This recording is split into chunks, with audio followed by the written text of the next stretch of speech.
Rand Paul is with us now. Senator, how are you, sir? Good morning, Glenn. Thanks for having me.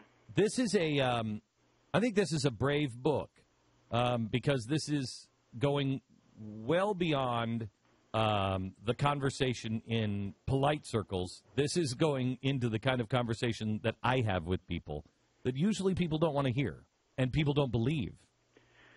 Well, I think when you hear these personal stories, of a nurse in Mississippi who got 7 years in prison, she'd never had a speeding ticket, and she was selling lots for her father who was developing lots to sell for houses, and their crime is putting clean dirt on dry land, and she went to prison for 7 years. She had a 2-year-old daughter.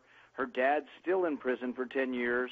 She was afraid to come to our hearing in Washington because she was afraid that they'll keep her dad in for the full 10 years. Explain the dirt thing. We started out with the Clean Water Act, and it was well-intentioned, and I actually agree with the principle. You shouldn't be allowed to dump chemicals or pollutants into the navigable waters of the United States. But what they did is these bureaucrats over time came to interpret dirt as a pollutant, and your backyard became a navigable water.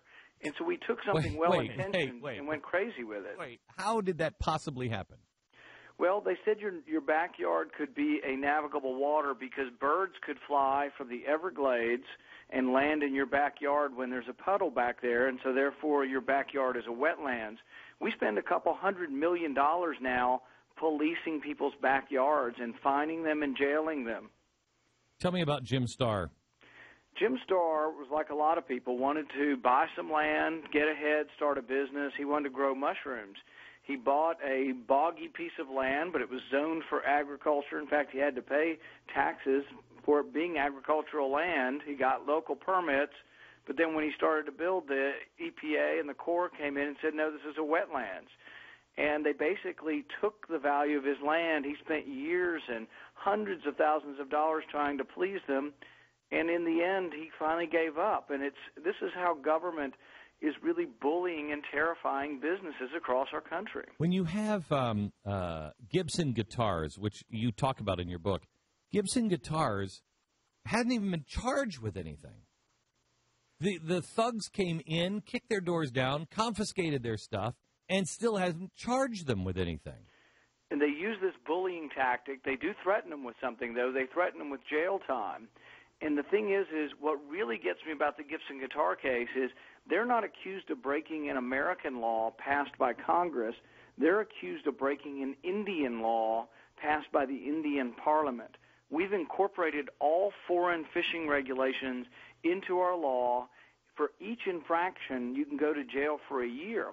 So we put another guy in, a U.S. citizen, in jail for 8 years for one of his crimes that he was accused of was a Honduran fishing regulation that said the lobster needs to be in cardboard boxes, not plastic. Rand, what the hell's happening to us? Well, it's part of a larger problem where we let unelected bureaucrats write the laws. And this is what your representatives have done. They basically have abdicated their responsibility, and so all of the laws now are vague outlines of what the laws become, and we let the bureaucrats finish off the law. So like Obamacare had 1,800 references to the secretary shall at a later date make this decision. Dodd-Frank had 400 rules that became 8,000 pages of regulations at a later date by someone who you can't unelect. This happens in all this regulatory policy, and you're right, it wasn't just President Obama. The wetlands, all the craziness with the wetlands got started under the first George Bush, who said, read my lips, no new wetlands, no wetlands will be, there'll be no loss of wetlands under my administration, which he kept better than his tax promise. But in the end, he doubled the amount of land that was under review for wetlands, and now we have the EPA and the Corps in people's backyards basically looking at leaves to see if the leaves are blackened to determine whether it's a wetlands. Okay, I know this isn't in the book because it just happened over the weekend, but the family that has the golden eagles, the double golden eagle, the gold coins from 1933, family member put them in a safety deposit box back in 1933. They were confiscated. These coins were in the safety deposit box.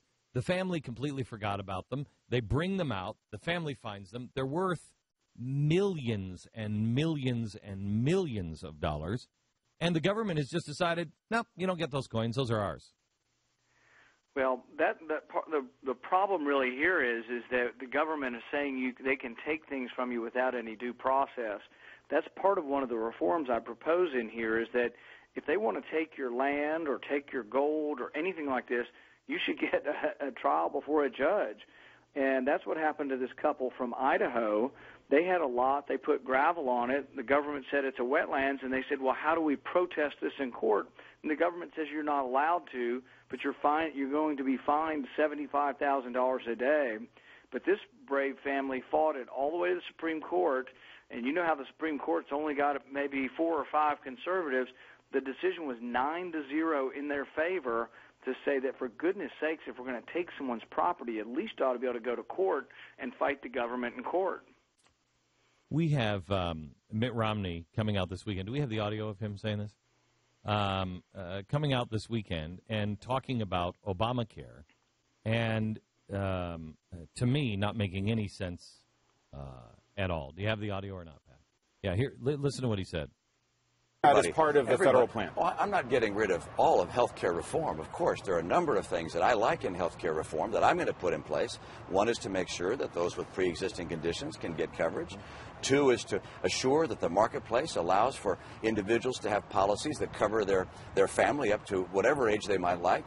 I also want individuals to be able to buy insurance, health insurance, on their own, as opposed to only being able to get it on a tax advantage basis through their company.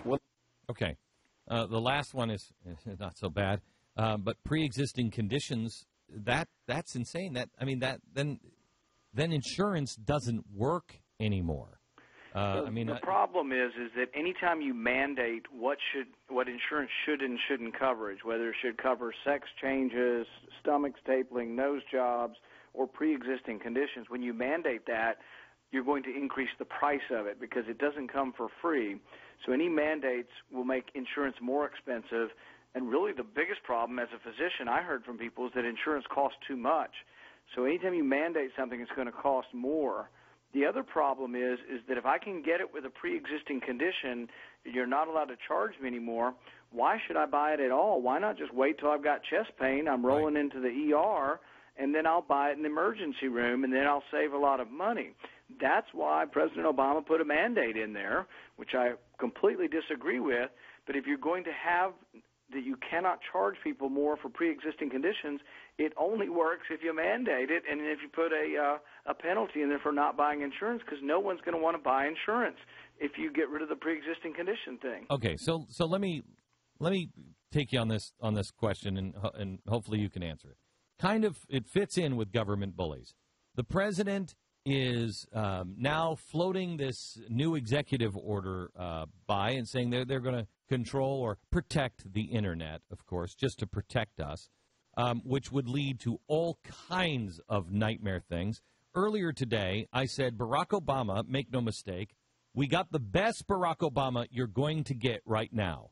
It's going to get spookier. In fact, I compared him to the crow that is almost in every single Stephen King movie that sits on the wire, just goes, ah, and then swoops down and pecks your eyes out. That's the guy we're going to have.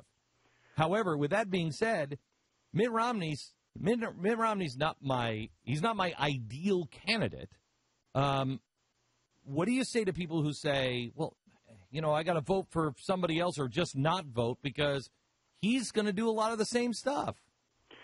Well, I think that when Governor Romney is elected, I think he will be a lot better than what we have. I think we can't probably stand 4 more years.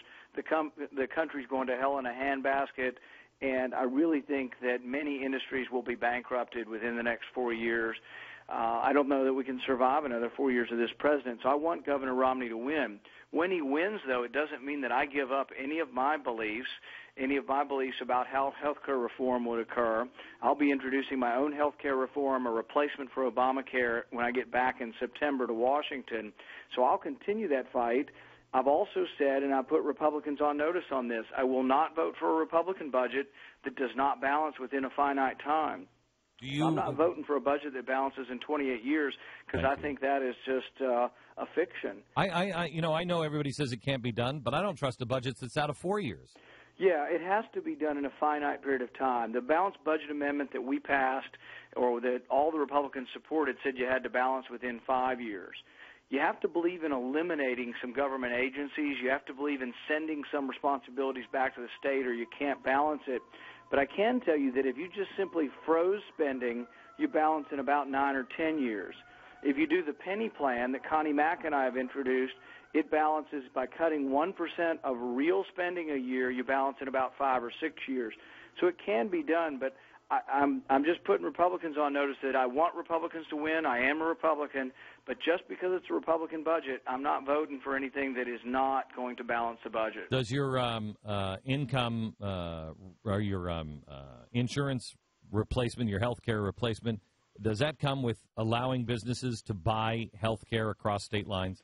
Yes, and the unique thing, a lot of my reforms expand HSAs and get the consumer involved so the consumer will bid prices down. Thank you. But the one thing I'm going to do that nobody else really has talked about is I'm going to introduce the concept of multi-year insurance. So when you get term life insurance and you get a pre-existing condition, your term life insurance doesn't go up. So let's say you have a heart attack today, but you've got a 20-year policy. The reason it doesn't matter whether you have a pre-existing condition is because you have a long-term policy. I want to do the same for health care. So a 25-year-old leaves home and gets a 30-year health insurance policy with a constant premium but with a rising deductible. And I've had some insurance companies model this for me. We think we could do a $3,000 premium every year from age 25 to 65, but you start out with a $2,000 deductible that gradually rises, and you pay for all of your routine expenses out of that account, which through competition will bid prices down, but you'll always have catastrophic health insurance. Well, Ren, I can't wait to see it. God bless. Thank you so much for standing tall on this and standing up for what is right, and then also being sane enough to know that we can't throw the baby out with the bathwater. I mean, it's taken us 100 years to screw this country up. It's not going to take us one election to fix it. Absolutely. And we're going to keep plugging away, and I hope the book Government Bullies will be read by a lot of folks because people need to wake up and be alarmed at what their government's doing to them. I will tell you, thank you very much, Rand. I will tell you that if you read this book, that is exactly the way you'll feel, alarmed. And you should be. You want to wake up your friends and neighbors? This book is full of stuff that people will say, no way that happened. No way. Oh, no, yes, it is. Here, right here.